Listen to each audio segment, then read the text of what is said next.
What's up, motherfuckers? Skulls here. Welcome to another edition of Pro Tips.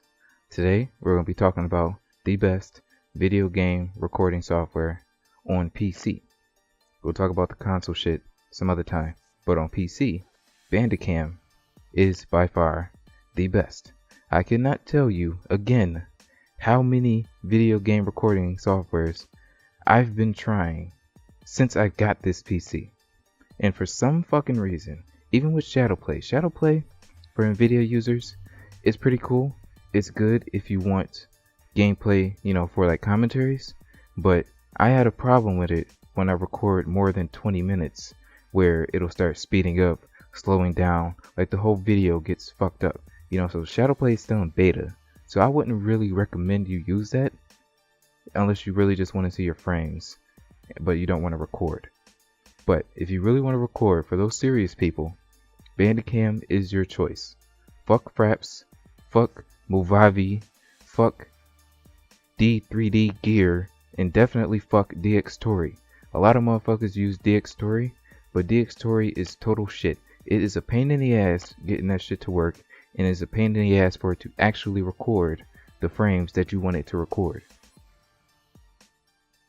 So with Bandicam, it's more than likely easy to set up, and I'm just going to show the main thing that you need to get set up right off the jump, which is the format. So it can work in Premiere Pro, Sony Vegas, or any other editor that you use, because every editor supports motion JPEG. I didn't know what the fuck a motion JPEG was, but basically it is a motion JPEG, like a motion picture. It takes a picture for every frame and puts it together as a video. And the cool thing about this is it's supported by everything. Like, holy shit, motion JPEG is like so old. This is the settings. You have to have it on full size. You can change it to 1080p if you have like a lesser screen. You can actually put it to 1080p and it'll stretch it out to 1080p or shrink it down to 1080p, which is very awesome. That's another problem I had with NVIDIA Shadowplay, because my screen is not true 1080p. When it blows it up, it just blurs on the damn corner. I mean, of course it doesn't really fuck up the whole video, but I still gotta blow up the video myself when I edit it. So this one gets a plus for that. FPS 60 always. Since YouTube now has 60 FPS support for all new videos, you need to start recording now in 60 FPS. Of course, you have the choice of going all the way to 120, which you're fucking tripping. There's really no point. So you can have it at 60. Now, the one thing I really love about Bandicam is when you do try to record and you're not exactly getting 60 FPS, because this is another problem I had with Shadowplay. When you choose 60 FPS, it speeds up the frames to get 60 FPS. Or if you had 30, it actually slowed my shit down. So it was very, very annoying. The cool thing about Bandicam is that it'll try, like the file itself would be 60 FPS, but if the game slows down and it drops to like 45, 30, maybe when it's loading it's dropping at 8 frames, while you're trying to load the next mission, this shit will still stay smooth. But of course, it'll obviously record at 60 when it can, when your hard drive is fast enough to actually render 60 frames to record and for you to actually play at 60 frames. But moving on. Motion JPEG, quality, please keep it at 80. I mean, I recorded 30 minutes or something and that shit was like 45 gigs. 30 minutes and it was 45 gigs. That's some Fraps size shit. Hell no.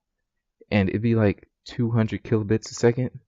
Too fucking high for any normal person who's doing YouTube. But 80 was perfect on size, quality, rendering, all that shit. Next, stereo, 48,000 PCM. It needs to be PCM because all the other codecs, even though it's kind of supported by Premiere Pro and all that, to have the best possible consistency on the audio, you need to have it at PCM and nothing else. You can use MP4s. I've tried it, but I rather use AVIs because they're more open, I guess. You know, since MP4 is like a container of an AVI, so you might as well use AVI. And speaking of MP4s and AVIs, Bandicam just added that to their support, and this is not a free software. Took me a minute to say that, but this software is not free at all. You can use it for free for 10 minutes and it'll have a watermark. But if you look in the description, there'll be a way for you to get Bandicam 2.0 for free. Of course, if you're a good citizen, you can actually go buy it before the rebels like me. Just go to that website, follow the instructions, and you got it for free. If you need any help with that shit, of course I'm here to help. I don't really care. It's not that hard. That's really it. Bandicam is by far the best. You can even, let me say this right now, you can even go here in the advanced options, record settings, and actually add your own logo.